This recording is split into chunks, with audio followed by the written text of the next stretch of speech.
per una Sicilia più libera, per una Sicilia più ricca.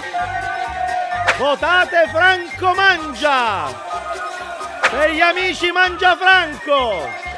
E sapete cosa farò? Toglierò l'IMU. Minchia, Sammuccarola bella. Quello che i terroni non dicono. Guarda che mia figlia, guarda che bellino! Veramente non si capisce dov'è la testa e dov'è il culo. Tutto suo padre, uguale e identico. Oh, finalmente, sei ora al parrucchiere. Hai ragione, scusa, ma eravamo indecisi se fare un'acconciatura alla francese o all'americana. E alla fine cosa abbiamo scelto? A cazzi di cane. Americani. Yes!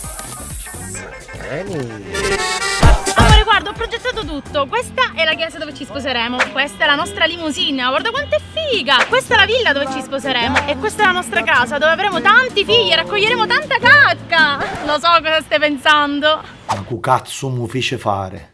Che sono stata bravissima. Non ti vedo da un po', ma lo sai che stai benissimo. Sì, sto facendo la dieta. Oh, non ti vede se sono fatto la metà. Sì, a metà un camion. Sì, fra un po' mi raggiungi. Metti il braccio.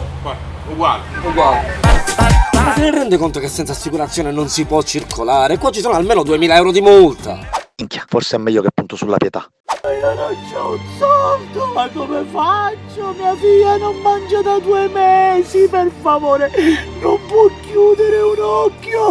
E va bene, guardi, metto il nominativo un attimo nel telefono qua e levo la multa. Ma qua c'è scritto che lei è morto 3 anni fa. Ma incucciò. E ora?